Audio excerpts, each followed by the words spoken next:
ये एक off beat career होता है, सिंगिंग डांसिंग एक यूजुअली जैसे इंजीनियर डॉक्टर तो कॉमन है। वो कितना एक जर्नी डिफिकल्ट था, इजी था, कैसा था? बहुत डिफिकल्ट है। पहले क्या होता था कि पहली बात तो हमें जानना पड़ेगा कि आर्टिस्ट जो है वो बिजनेस मॉडल बहुत बाद में बनाना है उसे, या जिस भी आर्ट फॉर्म को हम ले लें। पहले को हम देखा जाए तो हम गंधर्व हैं, राइट, जहाँ पे सिर्फ हम एक आर्ट को चुनकर किसी को सुनाकर उसका दिल बहला सकते हैं। तो फर्स्ट पेड प्रोजेक्ट बॉम्बे में कौन सा था? मेरे ख्याल से शुरू से, क्योंकि मैं 3 साल की उम्र का था, मैंने शोज करना स्टार्ट कर दिया। अच्छा। यस। तो पहले एज अ सिंगर मैं जब कॉन्सर्ट्स करता था, शुरू से ही कहीं ना कहीं पेमेंट्स तो स्टार्टिंग से ही अच्छा लेना। जी जी।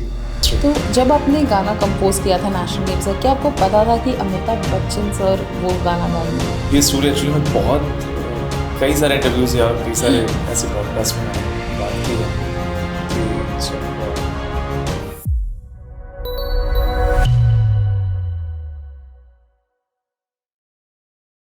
हाय guys, welcome to another episode of 4 PM Bollywood और मैं हूँ आपकी होस्ट हर्षिता। हर एपिसोड में मैं लेकर आती हूँ नए नए सेलिब्रिटीज़ और आज मेरे साथ कोई ऐसा है जिन्होंने 3 साल की उम्र में ही अपने पैशन को अपना जीवन त्याग दिया और उनका नाम भी बिल्कुल ऐसा ही कुछ है। तो मैं उनके नाम से उनको इंट्रोड्यूस करना चाहूँगी for his passion. Hi Samarpit, how Hi. Are you? Welcome to I'm good, 4 Shweta. PM Bollywood. Thank you so much, thank you for so much. या तो जैसे म्यूजिक आपने 3 साल की उम्र में ही सीखना शुरू कर दिया था एंड यू न्यू कि दिस इज योर कॉलिंग, सो कहीं ना कहीं आपने अपना जीवन आपकी पैशन को समर्पित कर दिया। जबलपुर से मुंबई, ये सारा कुछ सफ़र कैसा रहा? बहुत कमाल रहा। समर्पित तो देखिए सबको जिस फील्ड में भी जो भी होता है, बिना डेडिकेशन के, बिना समर्पण के कुछ नहीं होता।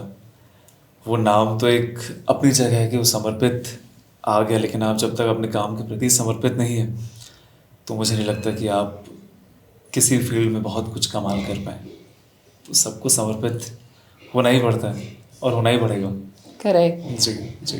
तो जबलपुर में जब आप 3 साल के थे, आपके फादर गुरुजी थे, राइट? बिल्कुल बिल्कुल। सो कैसे आप, मतलब ये बाय डिफ़ॉल्ट जो एक होता है ना कि फैमिली में डॉक्टर का बेटा डॉक्टर, ये ऐसे आया कि आपका पर्सनल इंटरेस्ट भी था इसमें?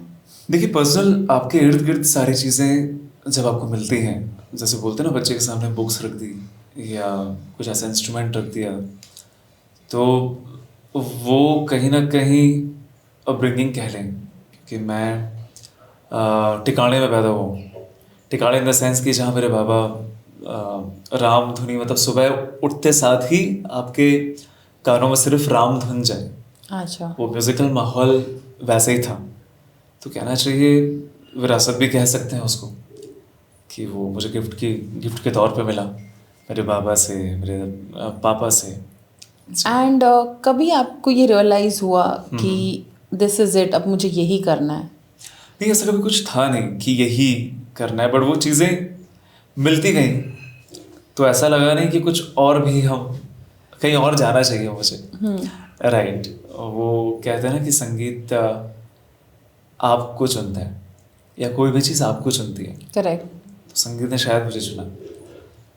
ये एक ऑफ बीट करियर होता है, सिंगिंग डांसिंग एक यूजुअली जैसे इंजीनियर डॉक्टर तो कॉमन है। बिल्कुल। तो एक ऑफ बीट करियर में अपना नाम बनाना और एक सिटी को छोड़कर एक नए सिटी में आना, वो कितना एक जर्नी डिफिकल्ट था, इजी था, कैसा था? बहुत डिफिकल्ट है, क्योंकि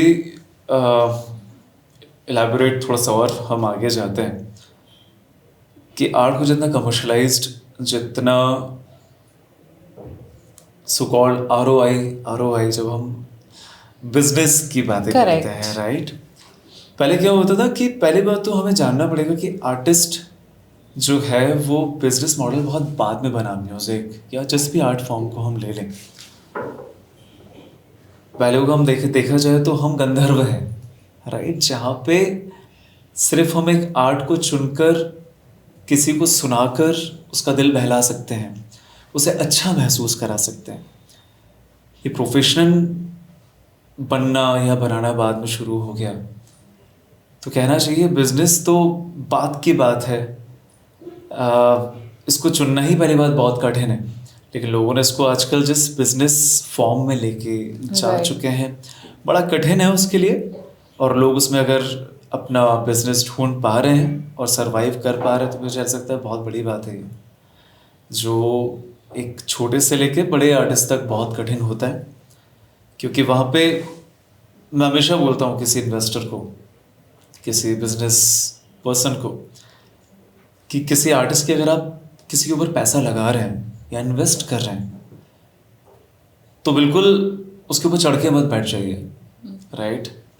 क्योंकि वो कभी जो आपको देना पसंद करेगा या आपको देना चाहता है वो भी कभी खुल के नहीं दे पाएगा, क्योंकि जब creative तक एक blockage बंधन आ है, जाता क्योंकि है। वो क्रिएटिविटी है, वो फ्लो Right. करता है। आपने अगर उसकी हवा पानी छीन लिया, हवाई छीन ली, किसी आर्टिस्ट को बोल दिया जाए, किसी डायरेक्टर को बोल दिया जाए, अब तो हो गया है, बहुत नॉर्मल है कि डेडलाइंस, राइट? किसी आर्टिस्ट को पकड़ कर कि नहीं 30 दिन में आपको ये करना है, 4 दिन में आपको ये करना है, तो वो कहीं ना कहीं इन्वेस्टमेंट, ये बातें सब कुछ सही है, लेकिन बनते बनते बनते जो डायरेक्शन जिस तरह मोल्ड हो रहा है, आई डोंट थिंक सो कि जैसे हम बोलते हैं ना कि अच्छा कंटेंट क्यों नहीं बन रहा। आप पहले के सारे मूवीज ले लीजिए, उसका रीज़न ये था, कोई इन्वेस्टर आता इसलिए था कि डायरेक्टर मुझे पसंद है, मुझे एक्टर पसंद है। क्यों पसंद है? क्योंकि इसका ये मुझे कुछ कमाल का करके देगा। उनका खुद का भी एक एलिमेंट होता है। हाँ, कि मैं इसके ऊपर पैसा लगा रहा हूँ क्योंकि मुझे इसके आर्ट से मैं जुड़ रहा हूँ। आजकल नहीं है, आजकल जुड़ा ज़्यादा है कि आर्टिस्ट मुझे कमा के देगा, राइट। इस डायरेक्टर के ऊपर, क्योंकि इसकी मूवी चल रही है, अच्छी बात है, that's a by product, right? कोई भी आर्टिस्ट या उसका आर्ट कमा के देना, दैट्स अ बाय प्रोडक्ट है। लेकिन शुरू से ही अगर आर्टिस्ट को वैसा ही मॉडल दिखाया जाए कि आप कमाऊ हो तभी कमाल के आर्टिस्ट हो, तो कहीं ना कहीं ये पाना नहीं, बहुत बड़ा खोना है। तो मुश्किल तो है सर्वाइव करना। तो जैसे आपने कहा ROI, Yeah. तो बॉम्बे आने के बाद फर्स्ट ROI वाला प्रोजेक्ट कौन सा था आपका?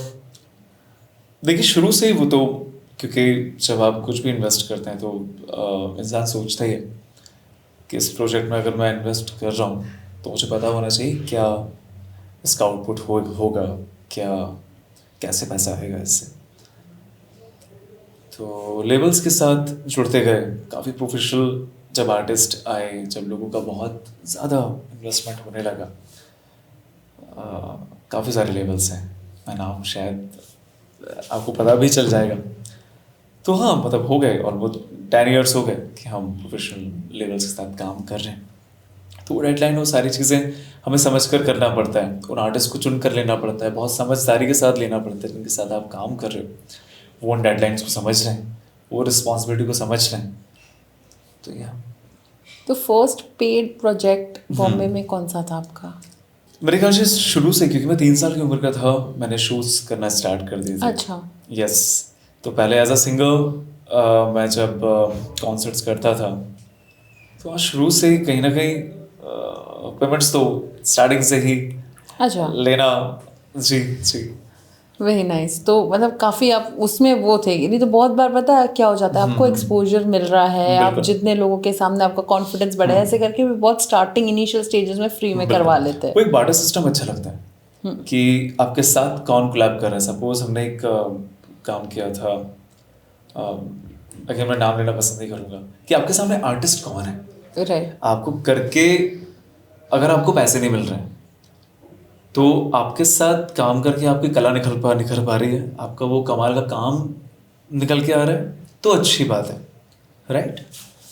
लेकिन पैसा मिलना ज़रूरी है हर चीज़ों के लिए। Correct, of course Yes, yes, you बिल्कुल। Can't pay, you have to pay your बिल्कुल, bills and 100%, collaborations don't help. That's true. तो जब आपने गाना कंपोज किया था नेशनल गेम्स का, क्या आपको पता था कि अमिताभ बच्चन सर वो गाना गाएंगे? ये स्टोरी एक्चुअली में बहुत कई सारे इंटरव्यूज़ या कई सारे ऐसे पॉडकास्ट में मैंने बात की है कि जब मिनिस्टर्स हमारे सामने थे वहाँ पे, और एक्चुअली जब नेशनल गेम्स हुआ तो 3-4 मैंने स्क्रैचेस दिए थे। तो जब कुछ 4-5 स्क्रैचेस बनाए मैंने, तो जो टैगलाइन होती है, सपोज आप अगर खेल सुनेंगे तो खेल में है कि तू खेल ऐसा खेल जैसा कोई भी खेला ना हो। तो वो जो ये टैग लाइन है ये ऑलरेडी मैंने बना चुका था मैं। ओके। इसके पहले एक गाना बनाया था मैंने विजय का डंका। विजय का डंका जहाँ बजेगा वहाँ बजेगा जहाँ तू खेलेगा। तो मिनिस्टर उन्होंने पूछा कि समर्पित आपको कौन लगता है कौन विजय, क्योंकि बहुत सारे सेलिब्रिटीज़ का नाम आया था उस समय। उनमें बहुत बड़े बड़े दिग्गज खिलाड़ी थे सारे, कुछ बॉलीवुड के भी सेलिब्रिटीज़ थे। तो उन्होंने सर अगर विजय बात आती है तो विजय दीनानाथ चौहान ही समझ में आता है मुझे। तो ये सोच के नहीं था बिल्कुल भी, लेकिन गाने का वज़न इतना था कि 37 नेशनल गेम्स जहाँ पे हमारे प्राइम मिनिस्टर खुद इन सारी चीज़ों को इनिशिएट करते हैं, राइट। करेक्ट। वो सोचा जाता है। तो मुझे ऐसा लगता है जब एक दमदार आवाज़ होगी तो और उस गाने में जान आ जाएगी।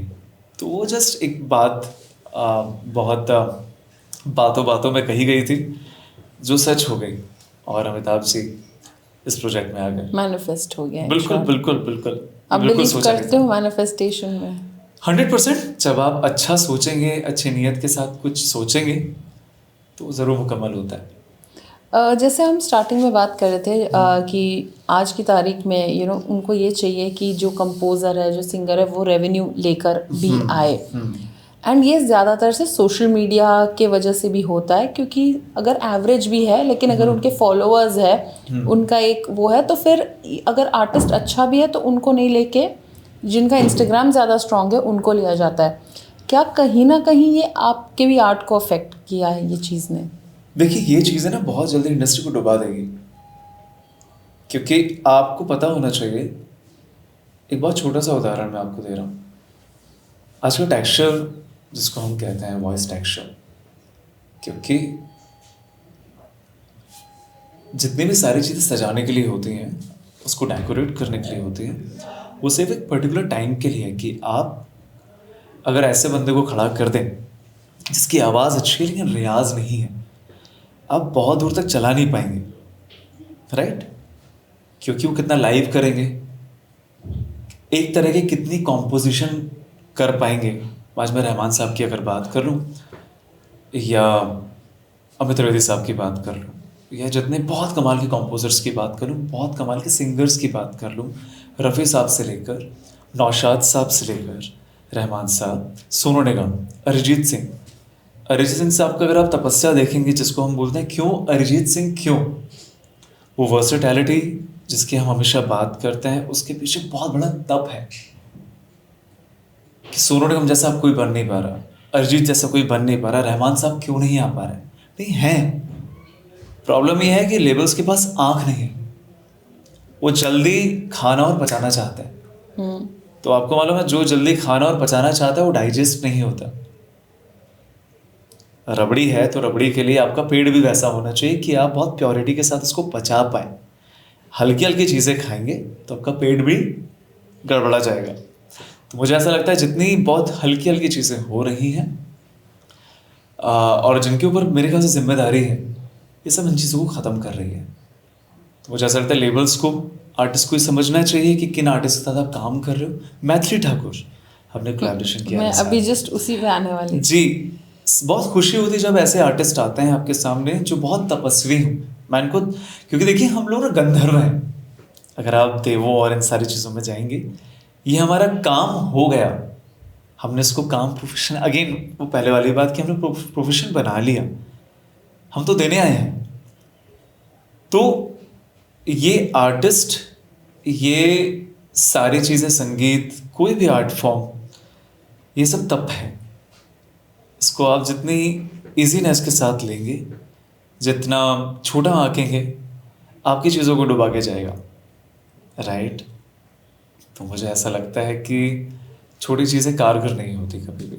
शॉर्टकट, बिल्कुल शॉर्टकट, यस 100%। हाल ही में अभी नया भी ट्रेंड चला है एआई का, और Yes. किसी की भी आवाज़ निकाल सकते हैं। हाँ। कहीं ना कहीं आपको लगता है कि म्यूज़िक इंडस्ट्री को ये थ्रेट है?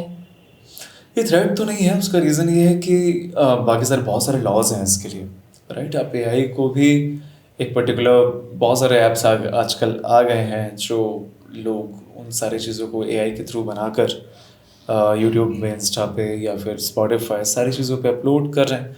तो बहुत जल्दी हाई कोर्ट इन सारी चीज़ों के जो नियम हैं बहुत जल्दी बनने वाले हैं। काफ़ी बड़े बड़े सिंगर्स ने ऑलरेडी अपना एक आईपी क्रिएट कर लिया है उन सारी चीज़ों के खिलाफ, कि हम कैसे अपनी चीज़ों को, अपनी आवाज़ को संभाल के रख सकते हैं, कोई उसका गलत यूज़ ना कर पाए, राइट। तो लॉज हैं, बहुत सारे लॉज हैं उन सारी चीज़ों के लिए।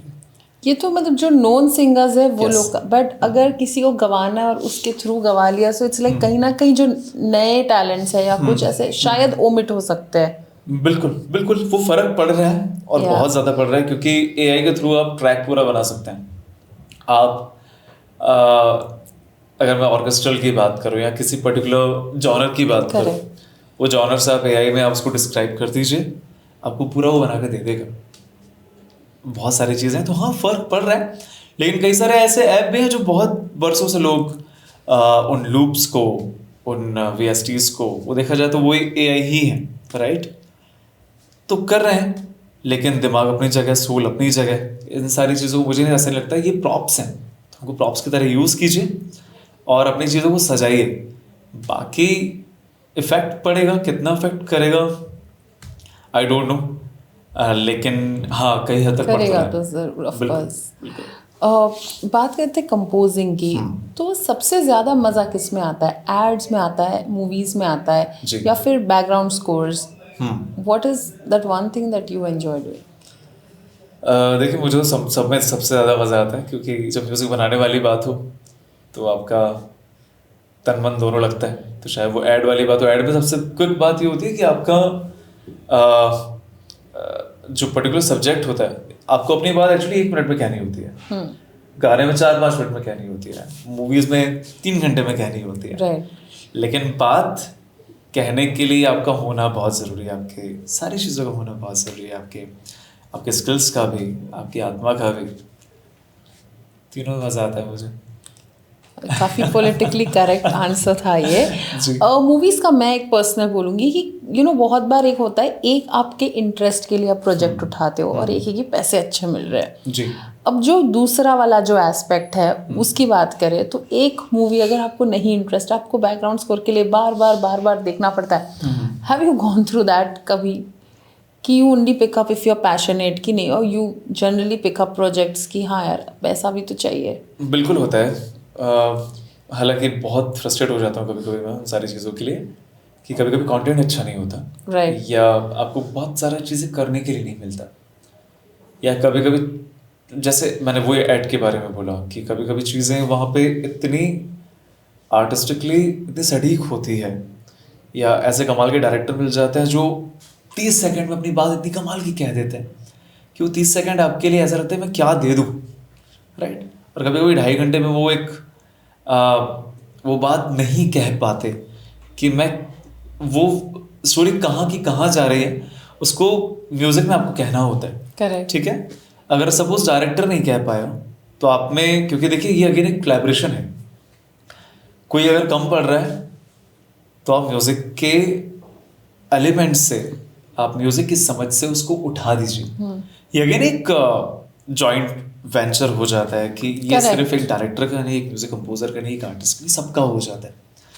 तो हाँ, लेकिन हमें सोचना चाहिए, अगर आपको एक ऐसी मूवी मिली है जो बहुत कमाल की स्टोरी नहीं है मेरे पर्सपेक्टिव से, आप उसको म्यूज़िक के थ्रू इतना कमाल बना दीजिए कि शायद लोगों को जो गलतियां हैं वो दिखे ना, राइट, इम्पैक्टफुल। वो इम्पैक्टफुल वैसा हो वैसे जाए। म्यूजिक की बात करते हैं जो इम्पैक्टफुल कैरेक्टराइजेशन में भी होता है। जी। एक एरा था जब टेलीविजन सोप्स में हर एक कैरेक्टर के लिए एक स्पेशल एक एलिमेंट था म्यूजिक का, और Signature, वो हाँ, yes. और वो करते ही मतलब आज इवन टुडे लाइक रील्स वगैरह में वो यूज बिल्कुल, होता है। बिल्कुल। कैरेक्टराइजेशन के लिए जब आप एक म्यूजिक, एक पर्टिकुलर एक ट्रेडमार्क टाइप आप क्रिएट करते हो, तो क्या एलिमेंट्स आप सोचते हो उसके लिए? बहुत मज़ा आता है मुझे इन सारी चीज़ों को करने में। एलिमेंट्स में ऑर्केस्ट्रल मुझे बड़ा मज़ा आता है कि सपोज कोई बहुत कैरेक्टर बहुत जादुई है, या फिर कोई डिटेक्टिव है, हाँ। राइट, या कुछ भी है, तो मुझे इंटेंस चीज़ें करने में बड़ी मज़ा आती है। तो मुझे चैलो है, या स्ट्रिंग्स में बहुत सारे एलिमेंट्स ऐसे होते हैं। हाँ, सिग्नेचर का ट्यून का मतलब फ्लूट ले लो आप सैक्सोफोन्स ले लो। डार्क चीज़ें करने में मुझे पैड्स वगैरह यूज़ करने में बड़ा मज़ा आता है। या तो बहुत कमाल कमाल की चीज़ें हैं जो आप सारी चीज़ों को एक्सपेरिमेंट सिग्नेचर करने बना सकते हैं। यस मजा यस आता है यस, आपको। बिल्कुल बिल्कुल। हाल ही में ऐसा कोई प्रोजेक्ट आपने जिस पे वर्क किया और आपको लगा यार इसमें करने में जो मजा आया ना, जो एक क्रिएटिव इंडिपेंडेंस मिला आपको, बिल्कुल बिल्कुल। ऐसा कौन सा प्रोजेक्ट? एक्चुअली जहाँ पे इंडिपेंडेंस की बात करें तो मैं सारे मुझे लोग ही इतने अच्छे मिले हैं। मैं इमरान खान जी का नाम लेना चाहूँगा उसमें। एक हमने सॉन्ग क्राफ्ट सीज़न किया था टी सीरीज़ में। टी सीरीज़ के चैनल पे आप देख सकते हैं। हमने 10 गाने किए थे उसमें। तो इमरान खान जी की एक बड़ी प्यारी बात है कि पहली बात तो एज अ कंपोजर किसी के लिए एज अ प्रोड्यूसर करना, basically I have just done 10 songs as a producer, as a music producer. तो इंडस्ट्री के ऑलमोस्ट 100 से ज़्यादा कमाल के म्यूजिशियंस हमारे साथ उसमें थे, जिसमें रेखा भारद्वाज जी हैं, जावेद अली जी थे और हरिहरन जी थे। तो इन सब के साथ काम करके सबका फ्रीडम ही था, मतलब कि समर्पित। पहले बात तो इमरान खान जी ने कि समर्पित आपको देखिए आपको क्या करना है इन सारी चीज़ों में, आपको कैसे सजाना है, आपको कहाँ कौन सा इंस्ट्रूमेंट यूज़ करना है। तो हमने युगांडा से लेकर जापानीज़ सारी चीज़ें हमने यूज़ कर ली उसमें, राइट। सारे लाइव इंस्ट्रूमेंटेशन थे। तो उस प्रोजेक्ट में मुझे बड़ा मज़ा आया, जहाँ 10 गानों में हमने 10 गाने अलग अलग जॉनर में ही आप देखेंगे। आप हरिहरन को, अगर हरिहरन जी को सुनेंगे तो वो ब्लूज़ कहीं ना कहीं एलिमेंट आपको नज़र आएगा, राइट। जो उनका एक गज़ल अंदाज है, लेकिन एक वेस्टर्नाइज करने का तरीका जो उनका है वो बहुत कमाल है। तो वो सारे एक्सपेरिमेंट्स हमने किए उस प्रोजेक्ट में। आपने 1000 के ऊपर भजन्स भी किए हुए हैं जी, जी। एंड वो एक्सपीरियंस कैसे रहता है? लाइक बिकॉज मैंने जितना बातचीत की है वो ज़्यादा बॉलीवुड एड्स ये, बट भजन्स जी। कंपोज करना एंड ऑल। भजन का मुझे कुछ 5 साल पहले एक वाया वाया कुछ ऐसा आया कि समर्पित हमें अपना नया चैनल बनाना है और आप भजन्स कर पाएंगे क्या। भजन करना में मतलब शुरू से ही, क्योंकि गुरबाणी, शब्द कीर्तन वो एक ब्लड में हमेशा से रहा है। तो बड़ी खुशी हुई कि हाँ करते हैं। तो उन्होंने जब एक डिजिट बताया, नंबर्स बताया कि समर्पित 500 भजन से आपको करना है, मैंने बोला ज़रूर, क्यों नहीं। तो ऑलमोस्ट 1.25 1.5 साल सिर्फ भजन ही किए हमने। तो आज भी ऑनलाइन भजन्स करके काफ़ी सारे चैनल्स हैं जिसके लिए हमने भजन्स मंत्रास किए हैं। तो उनमें से ऑनलाइन पहला जो स्टार्ट था वो ऑनलाइन भजन्स के थ्रू था। तो जैसे आपका नाम समर्पित है, आप भजन करते हो, जी। तो ऐसे बहुत ये बोलते हैं ना, वो एकदम bachelor, the go to bachelor वाली फील आती है। तो ऐसे आपको काफ़ी डीएम्स वगैरह भी आता है? बिल्कुल बिल्कुल आया है, मतलब कि समर्पित क्या भजन, जैसे एलिजिबल बैचलर एकदम। हाँ। तो मतलब हाँ, डेफिनेटली बहुत आए हैं कि क्यों क्यों करना है ये अच्छा, क्यों वैसे। भजन। हाँ हाँ, तो सबका इंटरेस्ट है। मतलब वो लोग पहले बहुत नहीं पसंद करते थे। तो अगर आप इंडस्ट्री में देखेंगे तो कोई भी सिंगर आया या कोई म्यूजिशियन आया, भजन करने में बहुत डरते थे कि मेरा नाम टाइपकास्ट हो जाएंगे। हाँ, कि मैं भजन नहीं करूँगा यार। लेकिन आप आज इंडस्ट्री में देखेंगे तो सारे पूरा जहां भजन में डूबा हुआ है, किसी भी लेवल को आप उठा के देख लीजिए। करेक्ट। उसका रीज़न ये है कि उनको समझ में आ गया कि राम, हालांकि अयोध्या भी बन गया और सारी चीज़ें हुई, लेकिन ये कहीं ना कहीं बिजनेस पर्सपेक्टिव भी हो गया कि लोग बहुत इंक्लाइंड हो गए डिवोशन में। तो ये तो हम बहुत पहले से करते आ रहे हैं, लेकिन अब लोगों का इंटरेस्ट और जा गया कि नहीं, समर्पित जो करता था वो भी करना है राइट। तो कहीं ना कहीं वो टैगलाइन हटी कि क्यों। तो मुझे ऐसा लगा जिन लोगों ने उस समय ना किया था कि भजन नहीं कर रहा है मुझे, तो आज वो सब भजन कर रहे हैं। तो वायरलिटी की बात करते हैं, Yes, भजन में yes. सबसे ज़्यादा किसके गाने चलते हैं? लाइक आपने सबके इतने किए हुए हैं, तो बिल्कुल वो बहुत डिपेंड करता है, क्योंकि सबका अलग अलग टेस्ट है। आज अगर अनुराधा पौडवाल जी से लेके अनूप जलोटा जी को भी सब पसंद करते हैं, सोनू निगम भी पसंद करते हैं। मैथिली के हमने 3 गाने 3 भजन्स किए थे, वो है, मान्या अरोरा है, फिर राहुल विलाल है। तो हाँ, एक छोटी सी बच्ची प्रज्ञा करके एक आई थी हमारे पास। अच्छा। आप सारे गामा के ऑफिशियल चैनल पे देख सकते हैं। इंडियाज़ गॉट टैलेंट में बहुत वायरल किया था शिल्पा शेट्टी जी, और सबके थ्रू बहुत वायरल हुई थी वो। तो उनका एक भजन हमने किया था, छोटी सी ग्वालन, वो बहुत वायरल हुआ था। हनुमान चालीसा है। तो ऐसी जो चीज़ें हैं जो लोग बहुत पसंद करते हैं। म्यूजिक में भी जैसे डिफरेंट जॉनर्स होते हैं, कॉन्टेम्प्ररी होता है, Yes, क्लासिकल yes. होता है। आप क्या एंजॉय करते हो सबसे ज़्यादा? मैं वर्ल्ड म्यूज़िक बहुत इन्जॉय करता हूँ। हालांकि जो मेरी तालीम रही है वो एज अ गज़लिस्ट, क्लासिकल, सुगम संगीत ज़्यादा रही है, सेमी क्लासिकल और ये सारी चीज़ें। बट जैसे मुंबई आना हुआ तो बहुत कमाल कमाल लोगों से मुलाकात हुई। तो एक जब आपको लोग अच्छे मिलने लगे, बहुत टैलेंटेड वैसे मिलने लगे, तो हाँ, जॉनर्स समझ में आने लगे फिर कि नहीं आप, क्योंकि देखिए सब कुछ क्लासिकल से ही निकला हुआ है। एक बार आप फाउंडेशन अपना क्लियर कर लेते हैं तो जैज़, ब्लूज़ और बहुत सारे अलग अलग जॉनर्स भी आप, मुझे ऐसा लगता है, थोड़ा सा ध्यान दे दें तो समझ में आने लगेगा, राइट। तो इन सब चीज़ों से भी पाला पड़ा, तो थोड़ा बहुत सब कुछ किया मैंने। और मुझे ज़्यादा तो, क्योंकि जब बनाते हैं तो हम नहीं सोच पाते, जैसे रहमान साहब बोलते हैं ना कि मैं किसी गाने को अगर कोई बनाने के लिए आ रहा है तो मुझे समझ में नहीं आता कि मैं किस डायरेक्शन में जा रहा हूँ। वो सिर्फ Right. बनता है, वो फ्लो ज़रूरी है, मुझे ऐसा लगता है। तो तो फ्लो ही करते गए और वो जॉनर्स आते गए, फिर समझ में आया कि ये गाने में तो यार ये जॉनर यूज हुआ है, बेटर है, हाँ। राइट, ये हमने कलर डाल दिया। सो इट्स अगेन डिपेंड कि how you are folding that particular song, और how director wants it to be sound, right. So that's again depend. Tune काफ़ी चीज़ें बदल देता है। एक ही लिरिक्स को अगर आप अलग ट्यून में डालो तो एक पार्टी सॉन्ग हो जाता है और एक ब्रेकअप सॉन्ग हो जाता है। सो डेफिनेटली आपके हाथों में कि उसको किस तरह से हाँ जी, हाँ जी, चेंज करना है। बिल्कुल। स्टोरी बहुत डिपेंड करती है, अगेन डायरेक्शन बहुत डिपेंड करता है कि क्या चाह रहा है डायरेक्टर, क्या चाह रहे हैं उन सारी चीज़ों। करेक्ट। अभी जैसे आप कंपोज़र हैं एंड सबका ड्रीम होता है कि मेरा ना ये एक्टर कुछ गा ले या वैसा।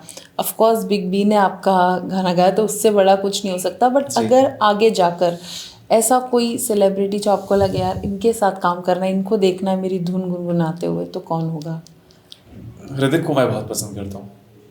कौन? ऋतिक रोशन। अच्छा, ऋतिक रोशन। यस, हालांकि मैंने उनके साथ काम किया है, काम इन द सेंस कि हमने ईद का शो साथ में किया। अच्छा। शो ऐसा किया है कि हम मिस्टर आफरीन खान, सारा खान जी के जो हस्बैंड हैं, मोटिवेशनल स्पीकर हैं, तो एक समय मतलब एक पल था हमारे लिए 3 घंटे का। तो क्या ये सहारा स्टार वाला था? नहीं, ये सहारा स्टार वाला नहीं था, ये आरफीन जी के एक्चुअली एक प्राइवेट पार्टी थी। अच्छा। और ईद की पार्टी थी, जब ऋतिक रोशन हमारे सामने 3 घंटे बैठकर एक घर परिवार की तरह हम साथ में थे।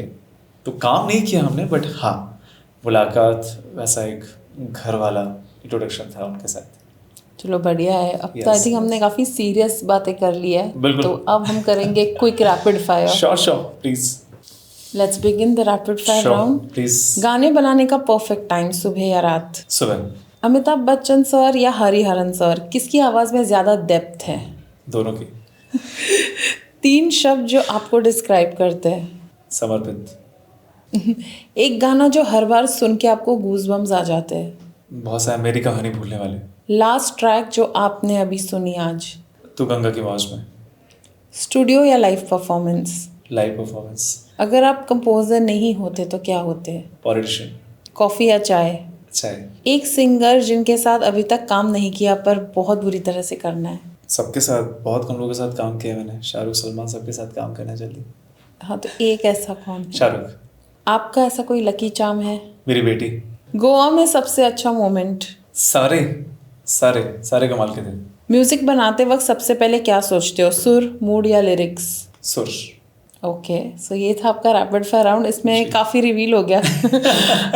ज़्यादा जो भी एस्पायरिंग सिंगर्स, कंपोजर हैं, उनको आप कोई मैसेज देना चाहते हो तो? बहुत कमाल की बात है कि पब्लिक आपको पसंद कर रही है, बट प्लीज़ म्यूज़िक को पब्लिक के लिए बनाना बहुत अच्छी बात है, बट आप वो परोसना शुरू कीजिए जो आप देना चाहते हो, क्योंकि पब्लिक वो सुनेगी जो आपके दिल से निकलेगा।